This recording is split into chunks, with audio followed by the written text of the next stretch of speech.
नमस्कार, मैं हूं सरगम पंत और गुरुमंत्र के खास एपिसोड में आप सभी का स्वागत है। और आज हमारे साथ हैं देश के सबसे बड़े गुरु astro scientist GD Vashishtha ji. जोरदार तालियों से स्वागत कीजिए गुरुदेव का। पूजा अर्चना हम सभी करते हैं। हम सब चाहते हैं कि भगवान हमसे प्रसन्न हो जाए और हमारी सारी मनोकामनाएं पूर्ण हो जाए, और उसके लिए कुछ लोग मंत्र और तप का भी सहारा लेते हैं। पर क्या आपको पता है मंत्र माला और जप का सही विधान क्या है? तो बस आज हम उसी के बारे में बात करेंगे। पर शो की शुरुआत करें उससे पहले हमेशा की तरह आपको याद दिला दूं कि फेसबुक पर गुरुमंत्र पेज को लाइक कीजिए। वहां गुरुदेव से आप सीधा अपना सवाल कर सकते हैं, या फिर टीवी स्क्रीन पर फ्लैश हो रही ईमेल आईडी पर आप हमें मेल कर सकते हैं, और इसके जरिए आपको हमारे शो पर कॉलर बनने का मौका मिलेगा। और अगर आप गुरुदेव से मिलना चाहते हैं तो उसके लिए टीवी स्क्रीन पर फ्लैश हो रहे फोन नंबर पर कॉल करें। इससे ज्यादा तरीके आपको और कहाँ मिलेंगे। बातचीत का सिलसिला जारी रहेगा, पर उससे पहले मेष, वृषभ और मिथुन राशि वालों का आज का दिन का हाल क्या रहेगा ये जान लेते हैं। तो आज सबसे पहले स्टार्ट करते हैं मेष राशि से। आपको परिवार का सुख उत्तम प्राप्त होगा। भाग्य से आपको अच्छा सहयोग भी मिलेगा, परंतु घर परिवार में किसी को स्वास्थ्य संबंधी दिक्कत आ सकती है, और धन का आज बहुत सोच समझ के प्रयोग करेंगे तो दिन उत्तम होगा। वृषभ राशि वालों के लिए अपने लिए तो दिन बहुत ही उत्तम है। पढ़ने लिखने वाले बच्चे जो हों या खेलकूद में प्रतियोगिता में हिस्सा लेने वाले बच्चे हों, उनके लिए काफी अच्छा सफलता का दिन, और कामकाज भी करने वाले लोगों के लिए अच्छा समय है। परंतु पारिवारिक परिस्थितियां वो अनुकूल न होने के कारण अनबन के योग घर में ही बनने लिखे हैं, इसलिए थोड़ा संयम से काम लें। मिथुन राशि वालों के लिए हर तरह से दिन उत्तम रहेगा। कोई शुभ समाचार की प्राप्ति भी हो सकती है। मित्रों के साथ अच्छा समय व्यतीत होगा। पारिवारिक जिम्मेवारियों को भी आप बहुत ही अच्छी तरह से निभाएंगे आज, परंतु स्वास्थ्य का थोड़ा ख्याल रखिएगा। गुरुदेव, आज हम बात कर रहे हैं पूजा अर्चना की, मंत्र उच्चारण की।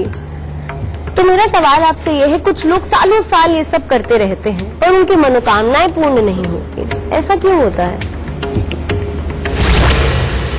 बेटा, पहले तो मैं तेरे को ये बात बता दूं कि सारी दुनिया वो ग्रह योग या वो काबिलियत लेकर के नहीं पैदा होते कि वो अपनी लाइफ में सारे ही काम कर सके। ठीक है, ये चीज तो होता ही है। और उसी में से एक चीज ये भी होती है कि बृहस्पति जब बहुत ही अच्छे घरों में जन्म कुंडली के होते हैं तो किताब या ज्योतिष ये प्रेडिक्ट करता है कि इसके पास अलौकिक शक्ति, अलौकिक ताकत या दूसरा जहान यानी कि परमात्मा की तरफ को कहा जाता है कि उस तक पहुंचने की भी ताकत है, या वहां की शफाएं और दुआएं पाने की ताकत है। ठीक है, तो ये जन्म कुंडली ही डिसाइड करती है कि कौन इंसान पूजा कर सकता है।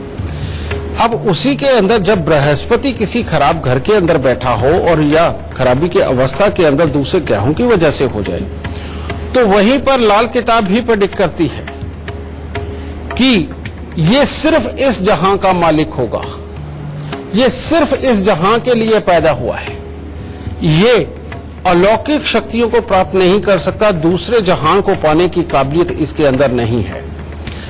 लेकिन इस बीच में होता क्या है, हम अपने पारिवारिक परिवेश की वजह से, अपने घर में चल रहे संस्कारों की वजह से, अपने आसपास के माहौल और समाज के और माशरे की वजह से हम उस प्रभाव को लेकर के ही बड़े होते हैं जिसके अंदर की पूजा पाठ हो रहा होता है। तो आदमी को अपनी जन्म कुंडली का विवरण तो नहीं पता, उसको उसके ज्ञान का तो नहीं पता, लेकिन वो जो देखा देखी में उसने जो शुरू किया, तो वो जैसे जैसे पूजा पाठ की तरफ गया, उसकी जो काबिलियत उसके अंदर है ही नहीं दूसरे देश यानी कि दूसरे जहान को पाने की, तो वो उस एक्सरसाइज को ज्यादा करता चला गया जिसको कि उसकी बॉडी एक्सेप्ट नहीं कर रही, जिसको उसकी ऑरा एक्सेप्ट नहीं कर रही। उसकी वजह से वो उसका पूजा पाठ टोटली निष्फल जा रहा है।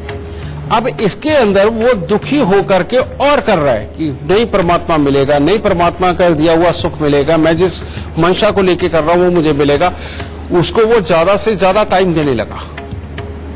उसने ज्यादा से ज्यादा टाइम लिया, लेकिन उसने जो जरूरी चीजों को करना चाहिए था वो उसको साइड पे छोड़ के या उनको कम टाइम देके इसके अंदर ज्यादा चलता गया, जिसके कारण हुआ क्या कि फेलियर, यानी कि पूजा पाठ करके भी वो फेलियर रहा, उसके जीवन में ये आ गया।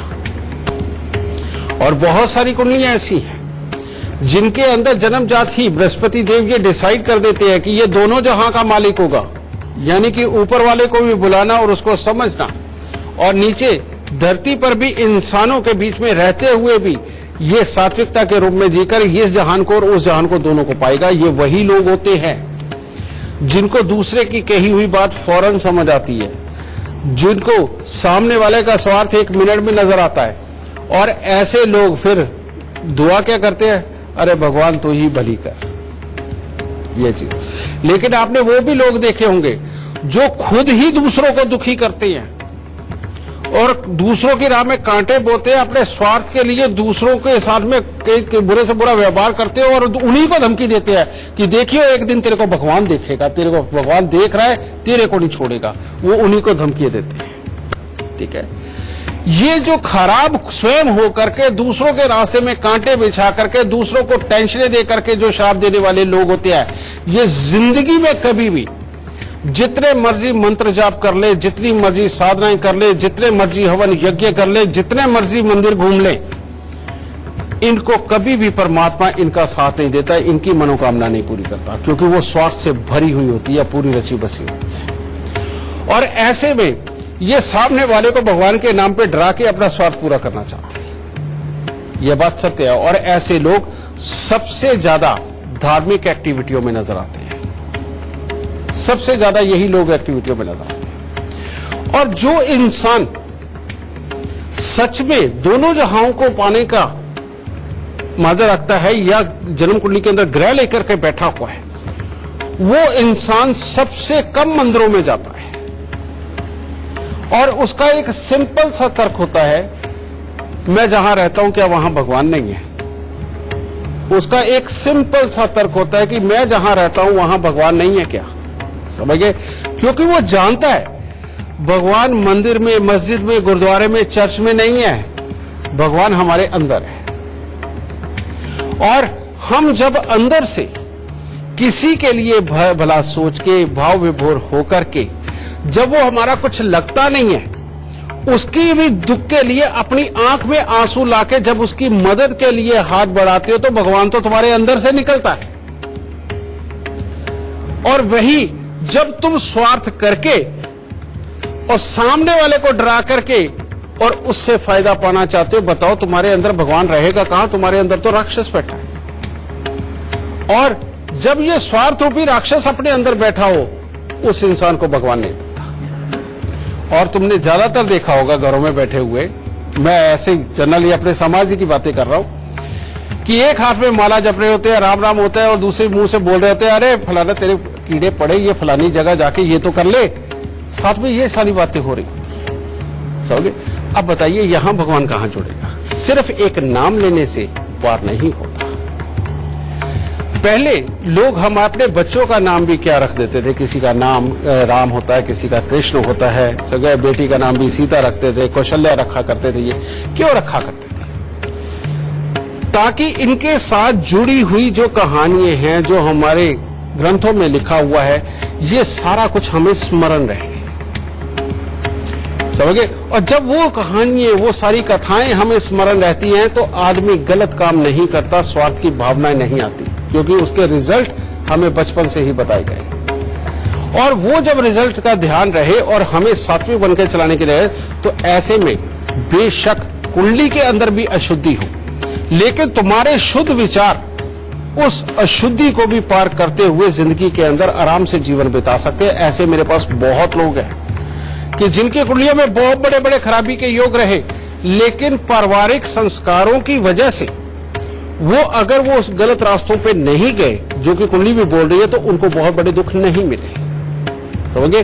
और ऐसी भी कुंडलियां हमने देखी हैं कि जिसके अंदर वाल्मीकि जी जैसे समझे ऋषि मुनि ने भी जन्म लिया। क्या वो शुरुआत में डाके मारा करते थे? वो किसी माहौल से हो गए थे प्रेरित, और माहौल से होकर वो गलत रास्ते पे चले गए थे, और एक झटके ने उनको ऐसा बना दिया कि उन्होंने राम भगवान का पूरा चित्र उनको देखे बिना ही लिख दिया। ये लोग होते हैं जो दो जहां के मालिक होते हैं। तो अच्छा ये है बेटा कि पूजा पाठ वही करें और जो लोग अपने मन में स्वार्थ की भावना ना रखते हो, ठीक है, उनको भगवान बहुत जल्दी मिलते हैं और उनकी मनोकामना भी पूर्ण होती है।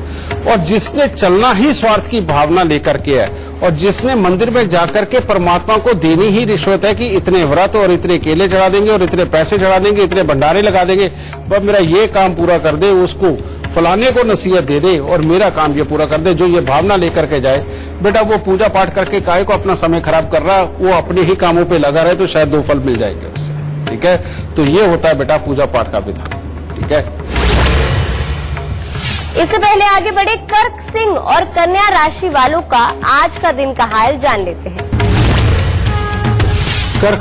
कर्क राशि वालों के लिए भी अपने लिए तो हर तरह से उत्तम दिन है। नए कामों की सोच मन में आएगी और आप करेंगे भी, कामयाबी भी है, और आपको मान सम्मान में अच्छी वृद्धि भी प्राप्त होगी और परिवार का साथ भी रहेगा। परंतु कोई अशुभ समाचार प्राप्त हो सकता है बाहर से। सिंह राशि वालों को आज अपना कामकाज तो अच्छा बढ़ता हुआ नजर आएगा, उसमें से जो पैसा आना चाहिए वो भी अच्छा प्राप्त होता हुआ महसूस होगा। धार्मिक कार्यों की तरफ भी मन काफी आकर्षित होगा, परंतु धन को लेकर के मानसिक तनाव बढ़ सकता है। कन्या राशि वालों के लिए आज का दिन कोई खास उत्तम नहीं है। परिवार के लोगों के साथ तो समय अच्छा व्यतीत होगा, परंतु आपके ऊपर किसी प्रकार का आरोप लग सकता है। आपको स्वास्थ्य के प्रति भी विशेष सावधानी रखने की आज के दिन आवश्यकता है। गुरुदेव, तो सही विधि विधान भी यही है, मंत्र माला जाप का। मंत्र माला जाप ये एक बहुत बड़ी साइंस है। ये कोई जादूगरी नहीं है, ये कोई आशीर्वाद से भी नहीं चलती। आशीर्वाद आपके दिमाग को तैयार कर सकता है किसी खास काम के लिए, लेकिन आशीर्वाद आपको कोई ताकत नहीं दे सकता।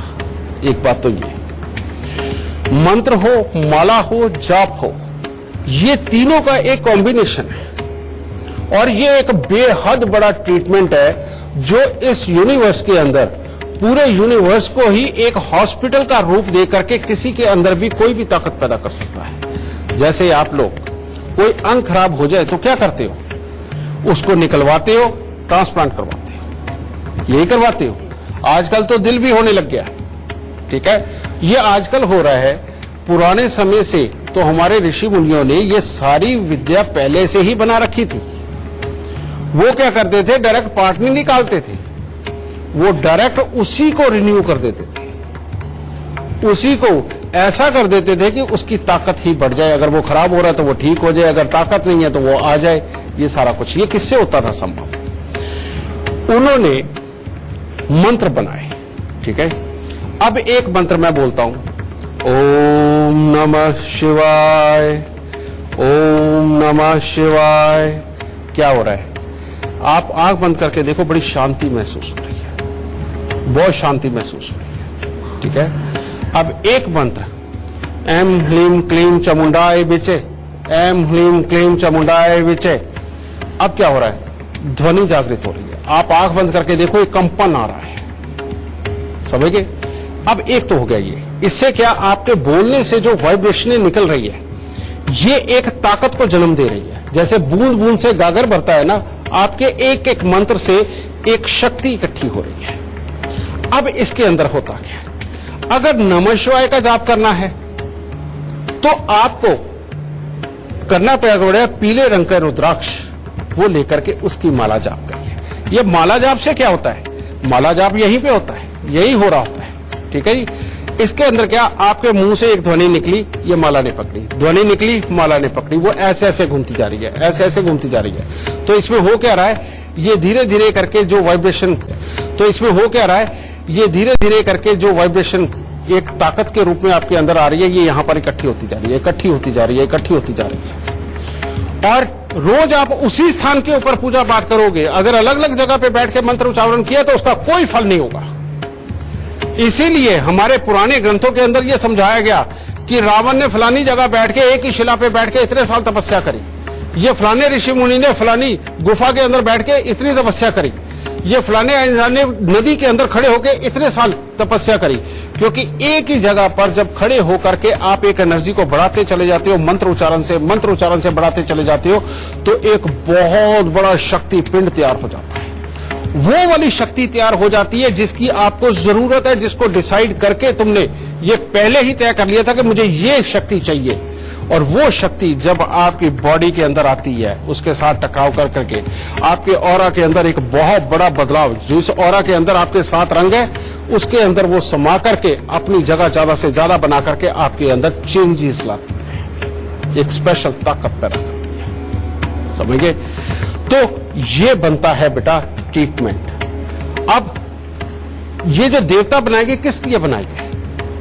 हमें बताया गया कि अगर तुम्हारा स्वास्थ्य ठीक नहीं, तुम बीमार रहते हो, कमजोर हो, तुम्हें खाना पीना नहीं लगता, अरे हनुमान जी के मंत्रों का जाप करो ना, ताकत मिलेगी। समझे? आपके घर में अशांति, आपका दिमाग गर्म रहता है, हालात खराब है, आपको कभी भी गुस्सा चढ़ जाता है, अरे करो ना भोलेनाथ के मंत्रों का जाप, देखो कितनी शांति आती है। समझे? आप कमा नहीं पा रहे, आप कोशिश कर रहे हो, लेकिन उसके बावजूद वो चालाकी नहीं आ पा रही जिससे आप बाहर जाकर के व्यापार कर सको, आप करो ना मां लक्ष्मी के मंत्र, श्री के मंत्र, ठीक है, एम ह्लीम क्लीम श्रीम बोलो, देखो जरा कैसे दिमाग की नसें खुलती है और आप व्यापार के लिए कैसे तैयार होते हो।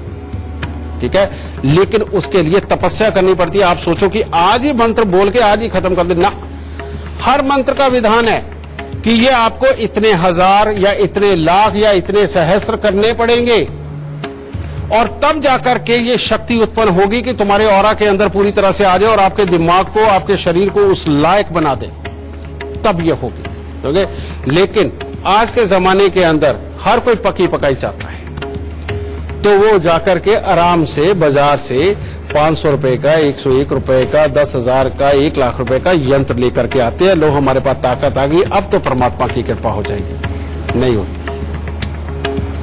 अगर करना है तो या तो अपने सामने बैठ के यंत्रों को प्रतिष्ठित करवाओ, वाकई में उतने मंत्र बोले गए कि नहीं बोले गए, समझ गए। और अगर वो भी नहीं तो कम से कम उस भरोसेमंद को जिसके ऊपर तुम्हें विश्वास हो, हाँ कि ये पूरा काम करेगा ही करेगा, समझ गए, वो करके ठीक है।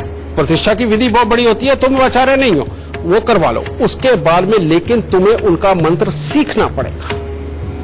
वो एक ही मंत्र होता है जिसको अगर तुम हफ्ते में एक बार भी पूरे तरीके से बोल लोगे तो वो शक्ति जागृत रहेगी और वो तुम्हारे ऑरा में आती रहेगी, तुम्हारे दिमाग को, तुम्हारे नसीब को, तुम्हारे शरीर को उसके लिए तैयार कर देगी और तुम वो फल जरूर पाओगे। इसीलिए हमारे यहां पर भी जैसे अब ये दशहरा आएंगे, दशहरे से मंत्र प्रतिष्ठा शुरू हो जाती है, जो हमारे यहां दस्यों समझिए आचार्य बैठ करके सुबह शाम वो मंत्र जाप करते हो और जगह जगह से लोग आते हैं जो अपने लिए यंत्र निर्धारित करके जाते हैं, उनके वो सामने बन रहे होते हैं। दशहरे से लेकर दिवाली तक वो लोग स्वयं भी 2-3 चक्कर मार के आकर के देखते हैं कि किस तरह से हमारे काम हो रहे हैं और स्वयं भी वो संकल्प दे करके जाते हैं बार बार, समझे।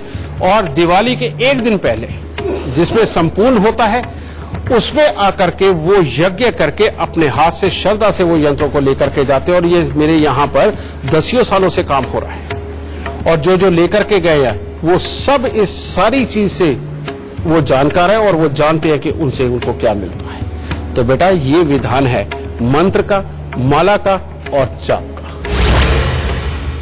हमारे बीच इस वक्त कई दर्शक हैं जो इस कार्यक्रम का हिस्सा बने हैं, जो गुरुदेव से कुछ सवाल करना चाहते हैं। जी, बेटे की मैरिज का क्वेश्चन है, तो डेट ऑफ बर्थ 30 अक्टूबर 1992। जी, समय स्थान भी बता दीजिए। समय 10:10 रात को, गाजियाबाद। बेटा ये बच्चे की जो कुंडली है, ये कुंडली ही ऐसी है कि अगर ये कोई ऐसा काम करती है जो कॉन्सेप्ट वगैरह बना करके उसको इम्प्लीमेंट करना, कोई अपनी ही सोच को बना करके एडवाइस दे करके चलाना या किसी कला के क्षेत्र के अंदर जाना, इसकी कुंडली बहुत बेहतर है उसके लिए।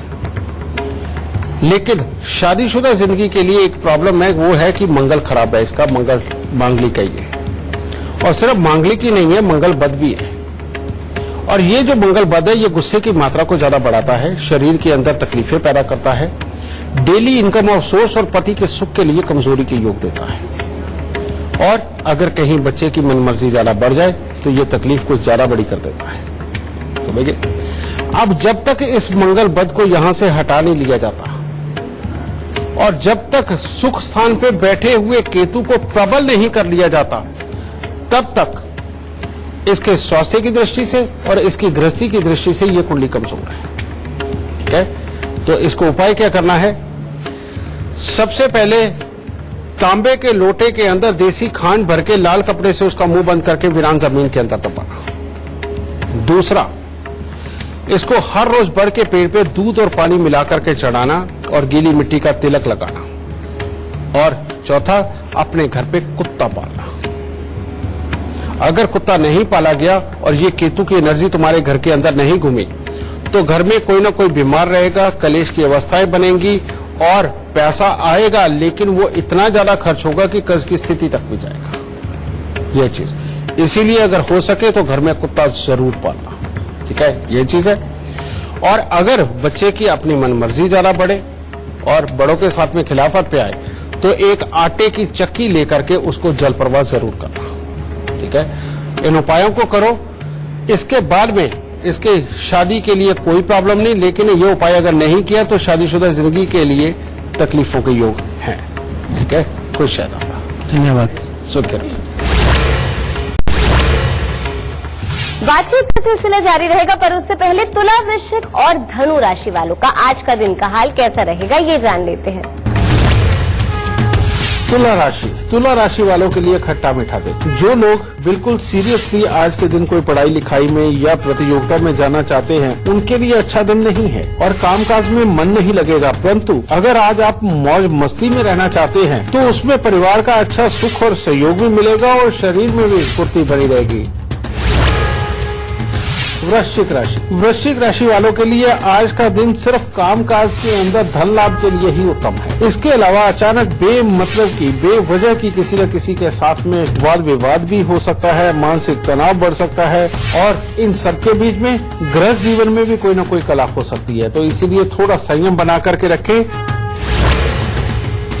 धनु राशि वाले अगर आज के दिन अपने आप को वाद और विवादों से बचाते हैं तो हर तरह से उत्तम दिन होगा। हर तरह से शुभ समाचारों की प्राप्ति होगी, मन में प्रसन्नता देखने को मिलेगी और परिवार के साथ अच्छा समय व्यतीत होगा और कामकाज में भी सफलता प्राप्त होगी। गुरुदेव, पहला सवाल मैंने आपसे किया था कि कुछ लोग हमेशा माला जपते हैं, सालों साल माला जपते हैं, पर उनकी मनोकामनाएं पूर्ण नहीं होती। पर मेरा ये सवाल है, कुछ लोग तो ऐसे होते हैं जो माला जपते हैं सालों साल, पर उनके जीवन में बस दुख ही दुख आते हैं। ऐसा क्यों होता है?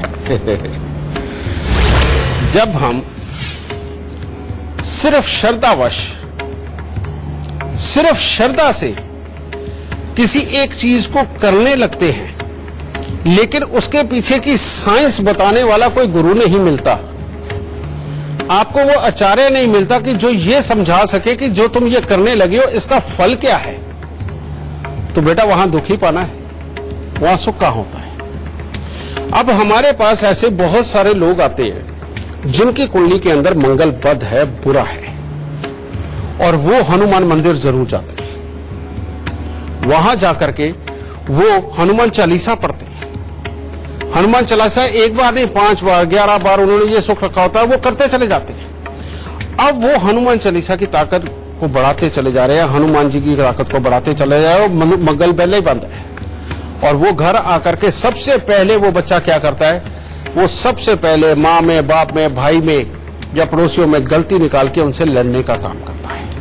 क्योंकि मंगल बद जब हो जाता है उसका काम होता है दूसरों के अंदर कभी निकालना, और जब वो उसी मंगल की ताकत को बढ़ाता जाएगा तो होगा क्या, वो ताकत और बढ़ती चली जाएगी। इसी तरह से मान लो जन्म कुंडली के अंदर शुक्र बहुत ही खराब अवस्था के अंदर आकर के बैठ गए, बहुत ही खराब अवस्था के अंदर आकर के बैठ गए, और ऐसे में इंसान ने पूजा अर्चना शुरू कर दी लक्ष्मी नारायण जी की।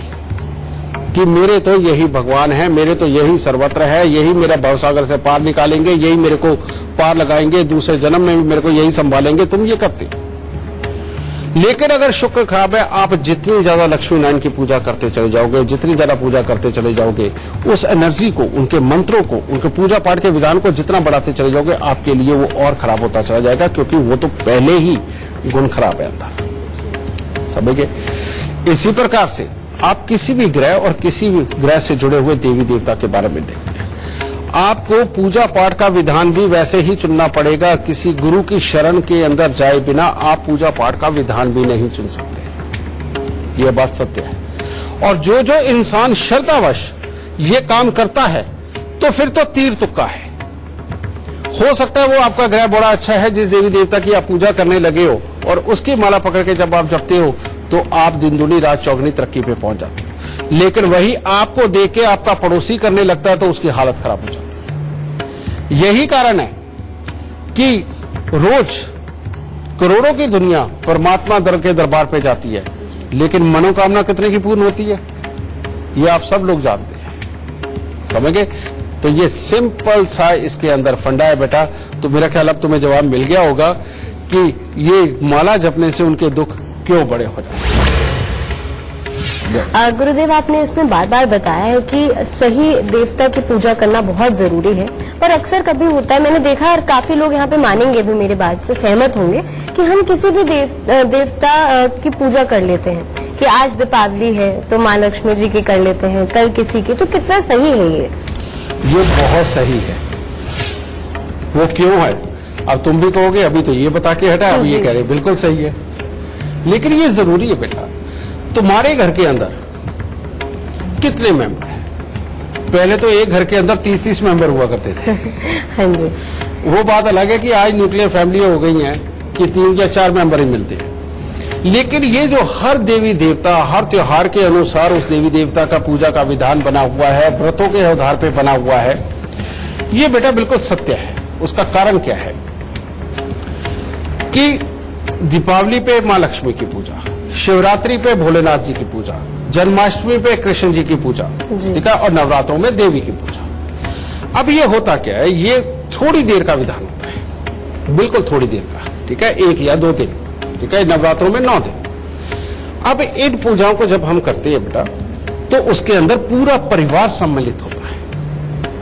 और ये भी हो सकता है, ये पक्का हो सकता है कि तुम्हारी कुंडली के अंदर भोलेनाथ की पूजा बहुत अच्छी लिखी हुई है, लेकिन तुम्हारे भाई की कुंडली के अंदर हो सकता है कि नारायण की पूजा ही फलदायी हो, और ये भी हो सकता है कि तुम्हारी माताजी की कुंडली के अंदर सिर्फ देवी की पूजा ही फलदायी हो, ठीक है। और इस तरह से अब या तो वो गुरु मिल जाए कि जो तुम्हें ये बता दे कि किसके लिए पूजा कौन सी बेहतर है, ठीक है, और नहीं तो पुराने समय के अंदर तो अगर एक वाकई में काबिल गुरु भी ढूंढना हो तो बेटा कई कोस पैदल चल के जाना पड़ता था, जिसमें कई दिन लग जाते थे। तो तब ये रीति रिवाज बने, समझ गए। अब उस वक्त में ये जब आप घरों में ये छोटी छोटी पूजाएं करते हैं, तो उस वक्त में होता क्या, जो तुम्हारे लिए पॉजिटिव है देवता, समझ गए, उसकी तरफ मन जल्दी अट्रैक्ट हो जाता है, उसका रूप भाने लगता है, उसके कर्म भाने लगते हैं, यानी कि जो कर्म किए जाते हैं उसमें, तो अपने आप इंसान अपने पसंद के देवता तक पहुंच जाता है। लेकिन पीछे हुआ क्या, एक जबरदस्ती थोपने वाली मानसिकता बन गई कि नहीं जी, हम तो इसी देवता को पूजते हैं, हम तो सिर्फ इसी को मानते हैं। नुकसान हुआ वहां से, जब तक ये सबको पूजा जाता था तो इंसान अपनी पसंद के अनुसार अपने आप उस तरफ मुड़ जाता था, क्योंकि उसकी कुंडली में वो ग्रह पॉजिटिव होता था। लेकिन जब ये थोपने जाने लगा कि हमारे परिवार में सिर्फ इसकी ही पूजा होगी, नुकसान वहां से शुरू हो गया, ठीक है। तो बेटा आज बहुत आसान है ये जानना कि तुम्हारे भाग्य स्थान के अनुसार, तुम्हारे धन भय स्थान के अनुसार, तुम्हारे दिमाग के स्थान के अनुसार तुम्हें किस देवी देवता की पूजा करनी चाहिए। तो बेटा वो चुनो और सदा सुख पाओ। इससे पहले आगे बढ़े, मकर, कुंभ और मीन राशि वालों का आज का दिन कैसा रहेगा ये जान लेते हैं।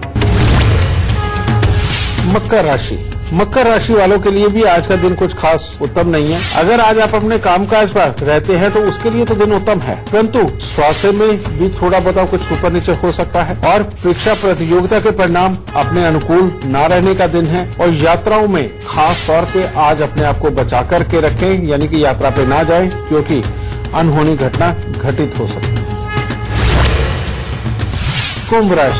कुंभ राशि वालों के लिए आज का दिन बहुत ही बुरा है। इसीलिए अगर हो सके तो आज के दिन अपने आप को हर तरह के विवाद से अगर आप दूर रख करके परमात्मा की शरण में रहते हैं और घर पे वक्त बिताते तो आपके लिए उत्तम रहेगा। कोई आरोप लग सकता है, आर्थिक परेशानियां भी बढ़ सकती है, इसीलिए भरोसे वाले लोगों के साथ ही सिर्फ पैसे का लेन देन करें तो आपके लिए उत्तम होगा। मीन राशि वालों के लिए दिन बहुत ही उत्तम है। परिवार की तरफ से हर तरह का सुख और सहयोग प्राप्त होगा। आप अपनी जिम्मेवारियों को बहुत ही अच्छे तरीके से निभाने में सफल होंगे और आप जो भी कार्य करेंगे उसमें सफलता मिलेगी और अच्छी यात्राओं के लिए भी समय अच्छा है। हमारे बीच इस वक्त कई दर्शक हैं जो इस कार्यक्रम का हिस्सा बने हैं, जो गुरुदेव से कुछ सवाल करना चाहते हैं। जी, क्या नाम है आपका, कहाँ से? पारुल। जी, क्या सवाल पूछना चाहते हैं? नमस्ते सर, मेरा नाम पारुल पी अग्रवाल है और सर मैं खुद एक टैरो रीडर और एक न्यूमरोलॉजिस्ट हूँ। बहुत लोग आते हैं, आजकल सबकी ज्यादातर समस्या यही है कि सब लोग अपनी आर्थिक स्थिति से परेशान हैं। तो मैं आपसे ये जानना चाहती हूँ कि वो ऐसी कौन सी रेमेडीज हैं या जो जनरली हम छोटी छोटी चीजें कर कर अपनी लाइफ में हम फाइनेंशियल अबंडेंस की तरफ हम जा सकते हैं और वो मतलब अपनी लाइफ में अट्रैक्ट कर सकते हैं। बेटा, तुम जिस ज्ञान में हो ये इतनी बड़ी साइंस है कि हम 4 जीवन लेकर के भी अगर इसको पाना चाहे तो संपूर्ण नहीं कर सकते। इसको बोलते हैं सामुद्रिक विज्ञान, यानी कि वो समुद्र जिसके अंदर आज तक कोई भी एक इंसान तो नहीं खोज पाया कि कहां कहां पे क्या क्या है, कहां हीरे मोती मिलते हैं, कहां कटीले जानवर मिलते हैं, कहां पत्थर पड़े, कुछ भी ये चीज। लेकिन आज तुम्हें मैं एक बहुत बड़ी चीज देके भेजूंगा। इस धरती पर अक्षत क्या है ये तो जानते होंगे। अक्षत यानी कि चावल। शाबाश। चावल को अक्षत माना जाता है। वो अक्षत क्यों कहा जाता है? क्योंकि वो कभी खत्म नहीं हो सकता। इस धरती पर 70% पानी, हमारे शरीर में 70% पानी, और इस पूरी दुनिया में कोई और खाना पीना मिले ना मिले, चावल जरूर मिल जाता है। किसी भी देश में, किसी भी धर्म में, जहां मर्जी चले जाओ, इसीलिए उसे अक्षत बोला जाता है। और हमारे यहां तो जब तिलक लगाया जाता है तो चावल भी लगाए जाते हैं, यानी कि अक्षत लगाए जाते हैं। वो इसीलिए वो कि ये ठंडक देंगे, और जहां ठंडक होती वहां ज्ञान होता है। ठीक है, और जहां ज्ञान होता है आदमी अपने लिए कोई आराम से रास्ता ढूंढ ही लेता है। और अगर ये माथे से होकर नीचे गिरते हैं, लोग कहते हो अपमान होता है, लगाने का क्या फायदा? नहीं, बहुत फायदा है कि जब लगाते हो तुम्हें ध्यान नहीं रहता, इधर उधर गिरता है, चाहे झाड़ू पोछा मार के उसे बाद में फेंकना तो मिट्टी में ही है। वहां पर भी जो एक पौधा पैदा होता है वो कई जीवों का भरण पोषण करता है, अक्षत, और बहुत जल्दी पैदा हो जाता है चावल। ठीक है, तो ये अनादर नहीं है एक ये चीज। अब ये अक्षत में ही एक ताकत है कि जो घर के अंदर सुख शांति और समृद्धि ला सके। जब भी किसी की कुंडली के अंदर चंद्रमा पीड़ित होगा, खराब होगा, वो इंसान पैसे से परेशान होगा, उसको रुपए पैसे प्रॉपर्टी के लिए सदा ही तरसना पड़ेगा। वो इंसान वाहन का सुख ढंग से भोग ही नहीं सकता, किस्तों के ऊपर गाड़ी लेगा, वो भी एक्सीडेंट होकर के खराब होगी। ये क्यों कौन करता है? ये चंद्रमा की खराब पोजीशनिंग करती है। दूसरा कौन है? तुम्हारे घर पे धन नहीं जमा होता। तुम्हारे घर पे अगर धन जमा नहीं होता तो उसके पीछे कारण क्या है? उसके कारण है बृहस्पति खराब। बृहस्पति क्या? जिस भी इंसान को याद रखने की दिक्कत होगी, जो इंसान अपने काम को करते करते भी, अब क्या होता है जीवन के अंदर, मान लो तुमने एक 10 स्टेप बनाए कि ये 10 स्टेप तुम अचीव करके तुम यहां इस चीज के ऊपर पहुंचोगे, इसमें से तुम्हें फल मिलेगा, यहां से तुम्हें लाभ मिलेगा। लेकिन वो जब 10 स्टेप निभाने की बात आती है तो करते करते में बीच में 2 भूल जाते, 8 करते, 3 भूल गए, 7 किए, समझ गए? वो बाद में ज्यादा आया, ओहो वहां पर तो ये करना था। तो ये वाली ताकत कौन देता है? बृहस्पति। और ये जब खराब होता है तब तक इंसान प्लान बना के अपने एक निर्धारित चीज तक नहीं पहुंच सकता। तो ये हो गया बृहस्पति, ठीक है। फिर हमें ताकत कौन देता है, किसी भी चीज को करने की हिम्मत कौन देता है, वो देता है मंगल, वो देता है सूर्य, समझिए। अब जब तक ये तीनों चीजें यानी कि ठंडा दिमाग, प्लानिंग, याद रखने की ताकत और लंबी प्लानिंग बनाने की ताकत, बृहस्पति और हिम्मत, ये तीन चीज तुम्हारे पास अगर नहीं होंगी तो कोई भी इंसान समृद्ध नहीं बन सकता, समझिए। और इन तीनों को अच्छा करने के लिए जन्म कुंडली के अंदर किसी भी आधार पर ये ग्रह बैठे हों, इन तीनों को या तो चौथे घर में पहुंचा दो या दूसरे घर में पहुंचा दो, क्योंकि तीनों का चौथा स्थान भी बेहतर है और दूसरा स्थान भी बेहतर है। दूसरे स्थान से लिक्विडिटी आती है, जिससे पैसा आता है, समझे। इसीलिए ज्यादा बोलने वाले लोग पैसा पैदा कर ही लेते हैं, क्योंकि उनका दूसरा स्थान बड़ा एक्टिव होता है, ठीक है। चौथा स्थान जो ज्ञान, जो प्लानिंग ये बनाता है, और प्लानिंग बना के अपना पैसा कैसे बचाया जाए, वो जायदाद कैसी बनाई जाए जिसमें से किराया ही किराया आए, ठीक है। तो बेटा ये चौथा स्थान होता है। तो अपनी जरूरत के हिसाब से अगर आज नगद पैसा चाहिए तो तांबे के लोटे के अंदर चावल और चने की दाल भर के लाल चंदन का लेप लगा के 43 दिन मंदिर में दिलवा दो, पैसा आना शुरू हो जाएगा। और अगर वाहन का सुख लेना है, प्रॉपर्टी का सुख लेना है, पैसे जमा करने हैं, तो बेटा इसी तांबे के लोटे के अंदर चावल और चने की दाल भर के 43 दिन जल प्रवाह कर दो, ये ग्रह जाग जाएंगे। वो चौथे घर में पहुंचने की विधि, वो दूसरे घर में पहुंचने की विधि। तो बेटा आने वाले को अगर कुछ ना समझ आए तो ये उपाय देके भेजिए, तेरे गुणगान जरूर गाएगा।